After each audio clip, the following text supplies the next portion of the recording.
Sculling well is an art. It requires a thorough understanding of technique and much practice. This videotape includes basic concepts of technique, skill development drills, and discusses common mistakes and their corrections. Let's begin with the basics. The rowing stroke is a continuous cycle. The recovery and the drive. And before we get involved with the complications of the water and the oars, I'd like to show you a few basic concepts which will help you learn quickly, help you learn proper rowing technique. The first one is the idea of hanging one's weight on the oars rather than tensing the back, tensing the arms, and pulling the oar handles towards your body. You want to really leave the oar handles out in front of you, push the lower back towards the bow in the drive, and hang your weight on your upper back and your arms as if you're hanging from a chin-up bar or are pulling as you would in a tug of war or when you're water skiing or if you're just trying to pull a big root out of the ground. You naturally relax your upper back, relax your arms, and utilize your much stronger muscles in your legs and your lower back. So if you reach forward in a boat such as this on the ground and stretch those muscles out just to get a feel for what it's like to relax the upper back, to relax the arms, so that when you're on the water and you're trying to reconstruct this feeling, you'll have felt it before and it won't be as foreign to you. Another concept that's important is the idea of maintaining a curved back when you row, so that structurally the force can be transferred from your hands around through a curved back, a nice curved continuous structure to the legs, rather than having a stiff back or an arched back, which you would have to support with the muscles in your back in order to translate the forces. Not only is this less effective for power, but the forces are brought higher above your center of gravity, and it makes balancing the boat far more difficult than when you're hanging on a relaxed, flexible upper body system. With the idea of the curved back and being able to transfer the forces fluidly through the curved back and through the extended arms to the oar handles, it is important that you pivot from the hip in getting your body swing forward and your body swing back, rather than pivoting with the spine, straightening and curving the spine. Retain the curved back and pivot forward from the hip. Try that sitting in the boat or sitting on the rowing machine before you try to get into the boat on the water. And just feel yourself pivoting on the hip, maintaining the curved back. With that in mind, now, when you bring your hands forward, as if they're being pulled out away from you at the beginning of the recovery, you then follow forward with the hip swing until your body's attained the proper amount of forward body angle. Not too much. You don't want to be in a weak position where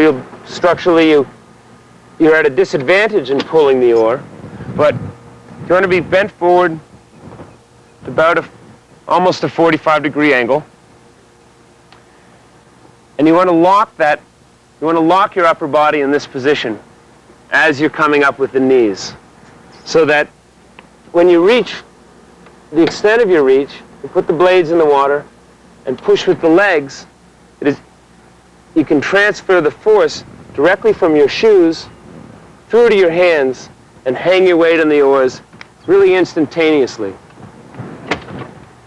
Without that early body preparation and the locking of the pelvis, as if you're doing a pelvic thrust forward, pulling your hips up and pushing the bottom of your spine back, without locking that pelvis, you would have to either collapse the back when you drove your legs or open with the shoulders, neither of which we want to do.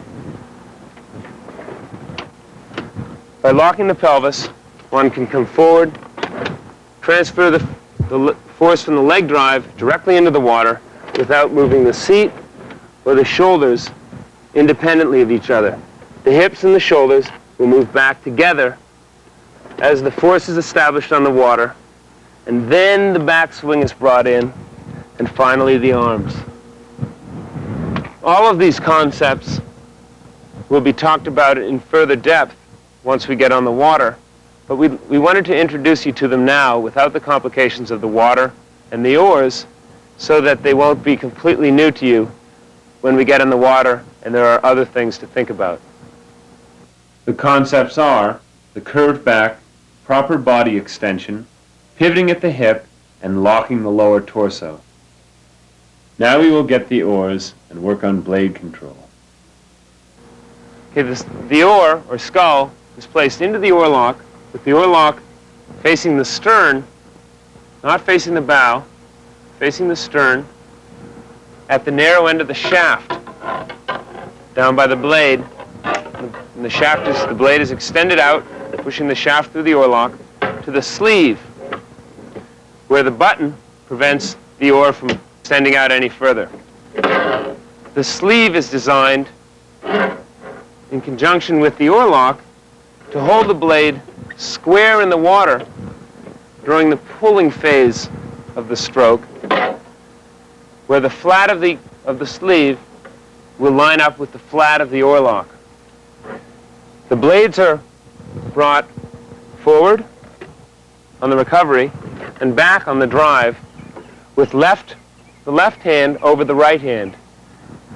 The starboard oar lock is adjusted higher than the port oar lock in order to allow the blades to track through the water level even when the grips are held at different heights.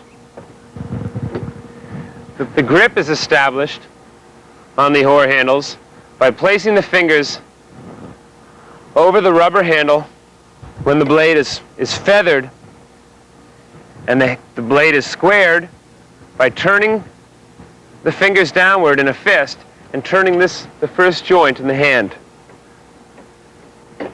All the feathering and squaring is done with the hand muscles rather than with the wrist muscles in order to maintain the grip, the rubber grip, at the same height as the forearm.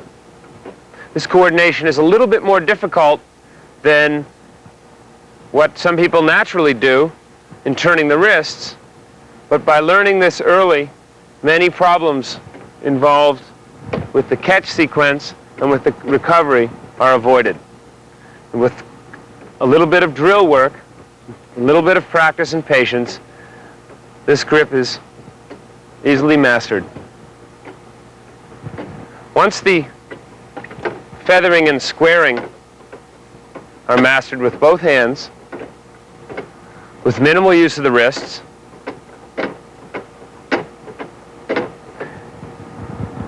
then the other hand coordination can be learned. At the finish, the hands are brought in to the chest and pushed down towards the hips so that the fingertips scrape against the thighs, and then the blades are turned and the hands are brought away, left over right. Down and turn and away. Down, turn, and away. Down, turn, and away. Then on the recovery, hands are brought away, left over right. The body's brought forward. The pelvis is locked. The upper body is locked in its extended position. And the knees are brought slowly up towards the shoulders, squaring the blades slowly at the same time and arriving forward into the water. Before you go out in the water, if you practice this, pushing down, turning, coming away, off of the grass or off of the water, squaring early, and arriving so that the blades hit the grass, the blades hit the ground, at the same instant, the seat stops. In the water, when we add the drive to the stroke, the drive will begin the instant the blades start entering the water and the seat stops. The seat will come forward till the blades hit the water, and then the direction of the seat will be reversed instantaneously.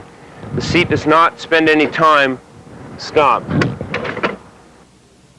With the oars, we have just gone over the grip, the release and feather sequence, squaring the oars, and having the seat and blades arrive together at the catch. These concepts will come together as a whole, but feel free to review at any time. Now we can go to the dock. Now that a friend has helped me bring my boat down to the water, put it in the water, I put the dockside scull in first into the oarlock, bringing the gate closed, tightening up the gate, making sure it's good and snug. The blade cannot come out of the oarlock on the water. Then take the other oar, standing right next to the edge of the dock, or even standing in the boat to the dock side of the center so that the boat will not roll over. And reach out carefully, placing the other blade in the oarlock, closing the gate, doing it up tightly. Then I'm ready to get into the boat by extending both oars out, having them feathered, one on the dock, one in the water, and holding the butts of the grips together to give me some lateral stability while I put some weight on the dockside hand on the rigger and step down into the boat, bringing the seat right behind the heel, sitting down on the seat, putting my feet forward into the shoes, being careful not to step down into the footwell where many boats are very fragile. Push off from the dock. Make sure both blades are feathered. Reach over, shove yourself away so that you're far enough away to be able to get a bite of the water with the oar and paddle away from the dock.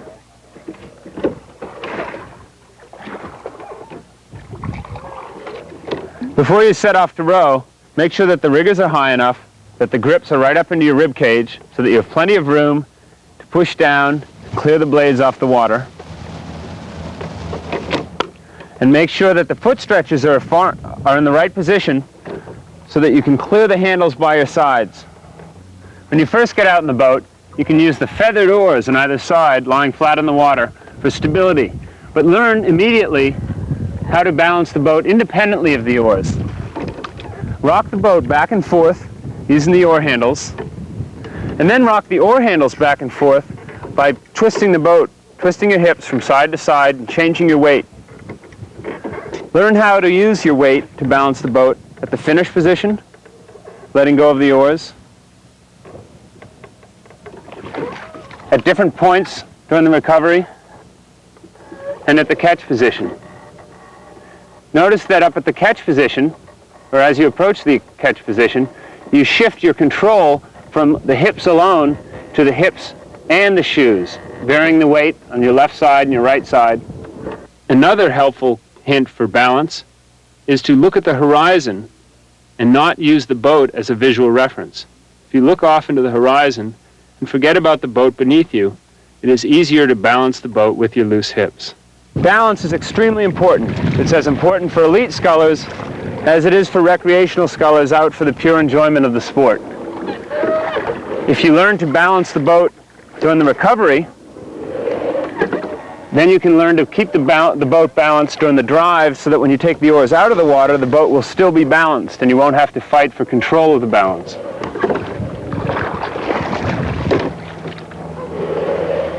Now we'll review the basics of the stroke that we've gone over on the land. In this section, we give an overview of technique as seen on the water. Here you see the concepts and skills we have discussed blended together in continuous sculling. It looks effortless and fluid, but requires practice and understanding. You see the blades slipping out of the water at the finish, the hands pushing down, feathering the blades, and reaching forward to full extension. The body comes forward, bringing the weight of the torso in front of the hips prior to the knees lifting. The fully extended upper body is locked forward at the lower torso in anticipation of taking the force of the water with the leg drive. The knees are brought the rest of the way to the chest with the extended upper body at a fixed angle with respect to the boat so that the seat, torso, shoulders, hands, and blades all arrive at the catch simultaneously. Learning this control is extremely important and will be discussed further in the drills section. Achieving a feeling of full extension on the recovery is important for balance as well as for properly preparing the body for the drive. Letting the hands lead out of the bow, drawing the curved, extended body forward allows the upper body to stabilize and relax, keeping control of the balance of the boat in the loose hips below your center of gravity. The upper body must be swung forward from the hip before the knees are allowed to rise and the seat starts to move. The hip begins to lever the upper body forward using the abdominal and thigh muscles in front of the hip. As the upper body passes the vertical, gravity begins to pull the upper body forward and the control switches from the abdominal and thigh muscles in front of the hip to the hamstring and lower back muscles.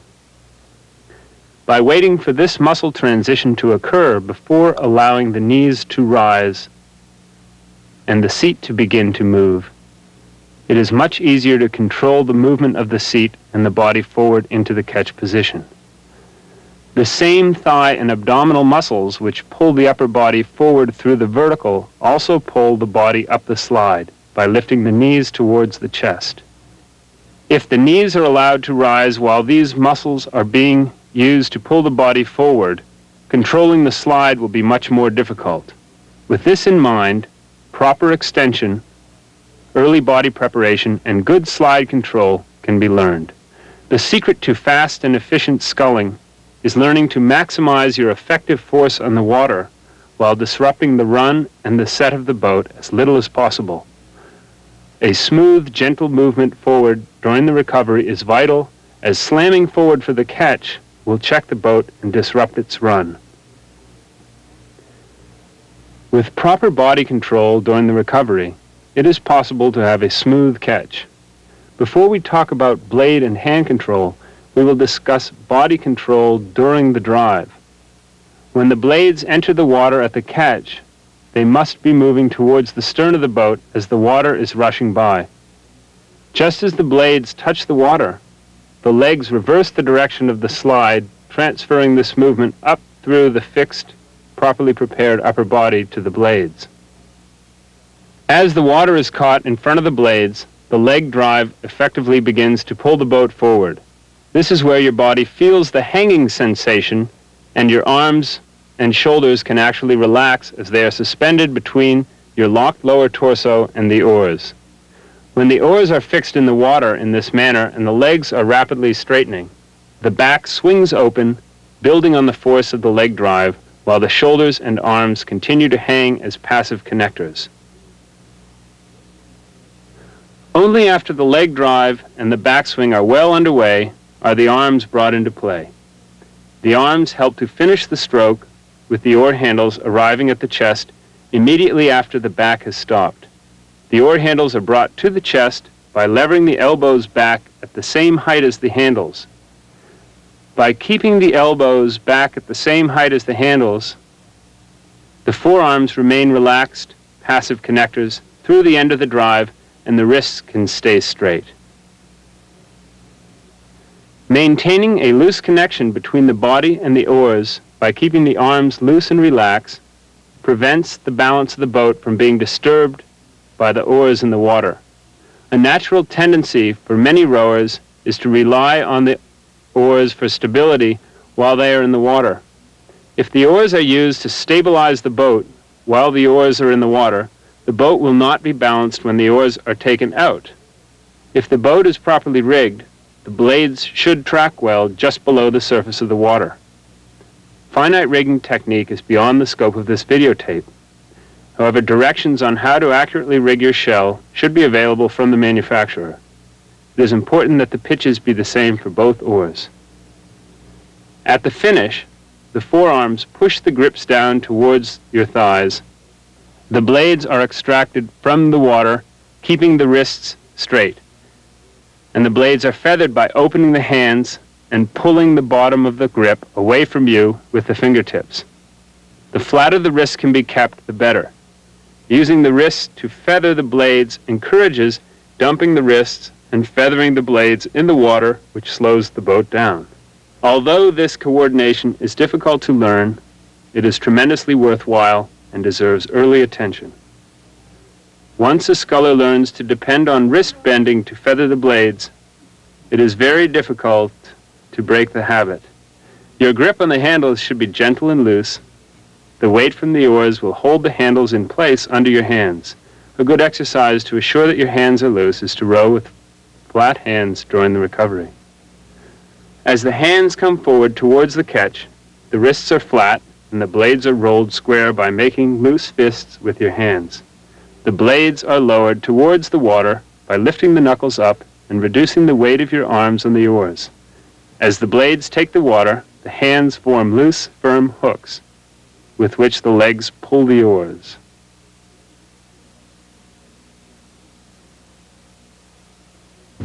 Since sculling well is so much about control and understanding each aspect of the sculling stroke, drills not only help you learn sculling, but are also very valuable for practicing your skills and improving them, and should be done every day as you go out in the water. The first of the basic drills is the release drill.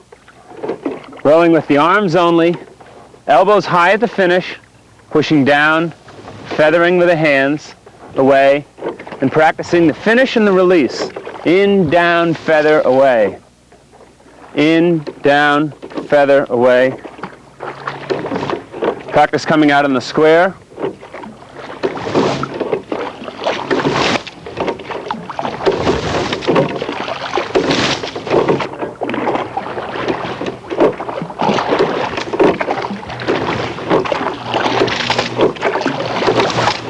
In, down, feather, away.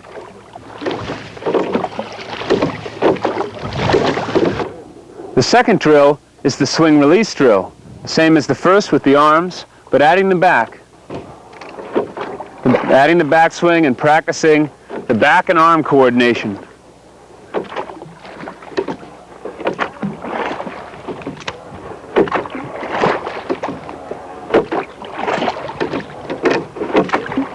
This too can be done on the square or with feathering. On the square or with feathering.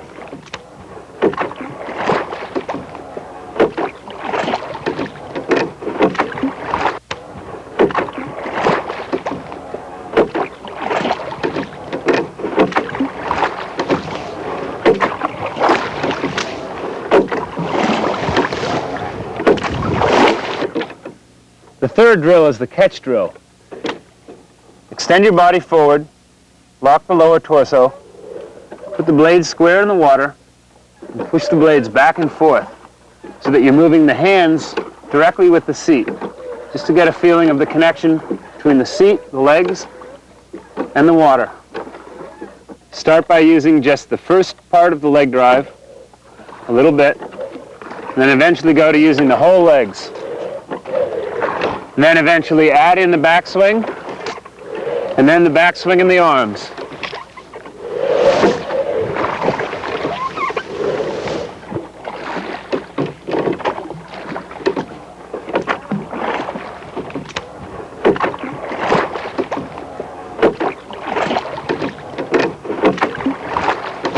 The fourth drill, the recovery drill, allows you to work on the balance and the whole recovery sequence in the same drill, and is very good, particularly for learning to develop good extension and proper Sequence of the recovery.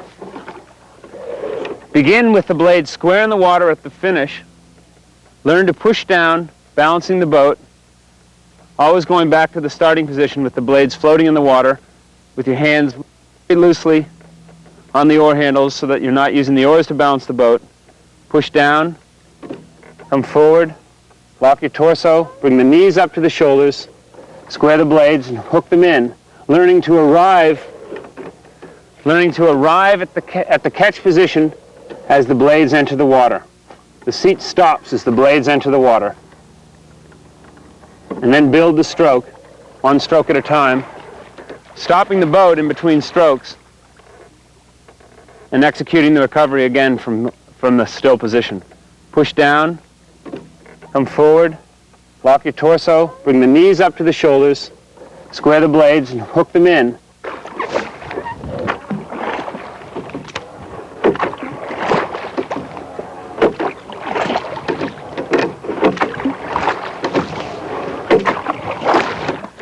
You may remember we were doing the recovery drill in the Alden, back on the ground.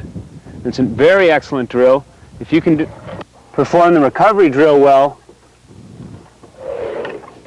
then you'll be able to row well. The drive is the easy part. If the recovery is executed properly, the drive, with the leg drive, the back swing, and the arms following through, is easy to add in. More advanced drills that can be done while you're doing your workout, while you're rowing along in the river, are rowing with square blades,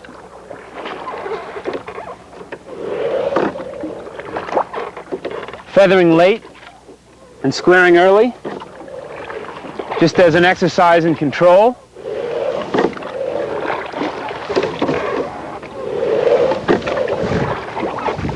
And pause drills. You can pause at the finish, balance the boat and continue.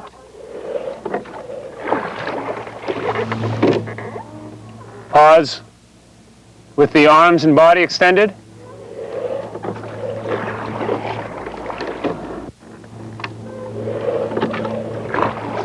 And pause halfway up the slide.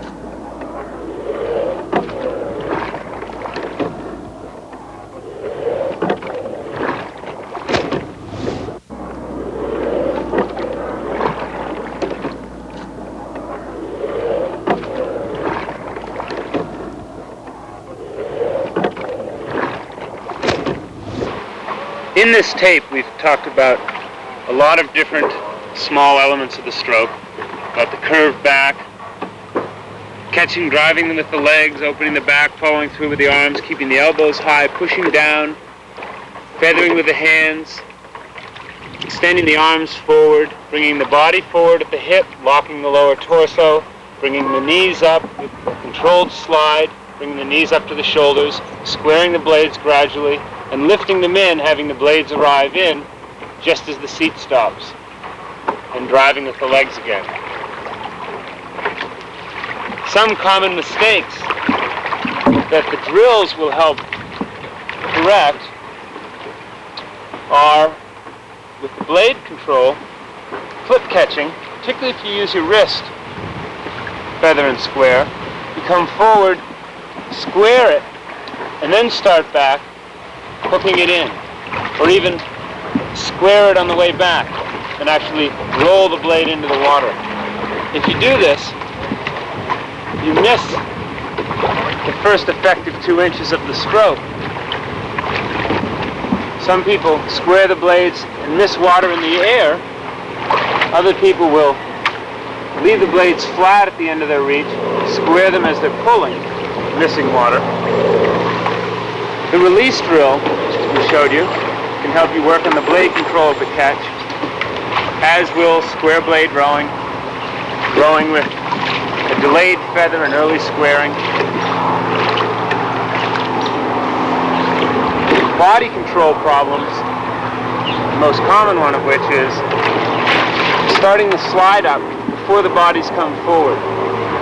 If the slide is started before the body swings through the perpendicular, it's difficult to control the speed of the slide because you're using the same muscles to bring the slide up as you are to bring your body forward, and it's very difficult to control the quick acceleration of the slide.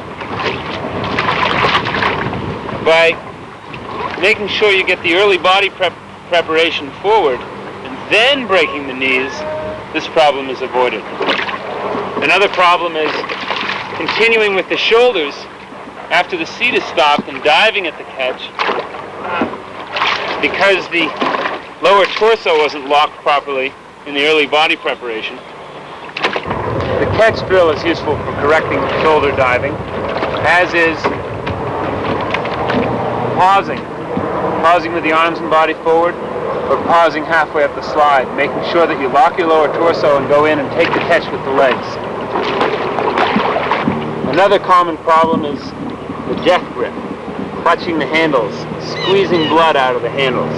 If you hold the handles in a relaxed hook during the drive, you will allow the blades to track smoothly through the water, controlled by the flat of the oarlock and the flat of the sleeve, rather than your death grip.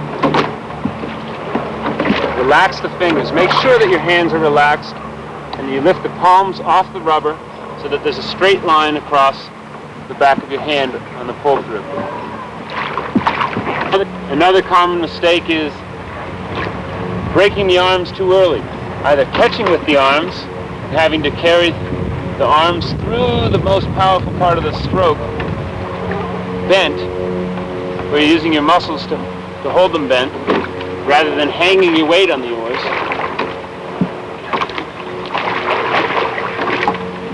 Again, the catch drill, adding the backswing in, and delaying the breaking of the arms until the last moment will help develop that control. We've talked about mistakes with the blade control at the catch, and with the body controlled on the recovery and the drive. The last mistake we'll talk about is a mistake commonly made where people try to square the blades in the water by dumping their wrists rather than bringing their knuckles down towards their thighs. They're dumping their wrists and turning the blades in the water and trying to turn the blades out of the water. It can be done relatively smoothly, but you give up the last effective bit of the stroke. It's much more effective to aggressively accelerate the stroke all the way through to the finish, have the blades come out of the water on the square, or 2/3 of the way out of the water on the square, and then turn them as you push away. The release drill, the down and turn, will help overcome that problem.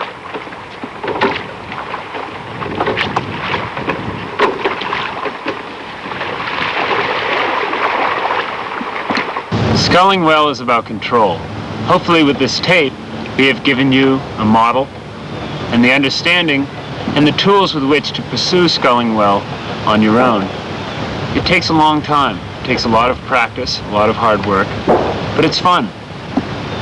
The biggest enjoyment for me with sculling is practicing my technique and trying to scull as well as I possibly can. It's like playing a musical instrument in that you can never be perfect and you can always improve. Now hopefully with a little work, with the drills we've given you, you'll be able to go out and enjoy your boat, enjoy sculling, or if you're a competitive sculler already or an advanced recreational sculler, you can continue to improve your sensitivity and your awareness of the boat and of the water and enjoy the sport to its fullest. Thank you.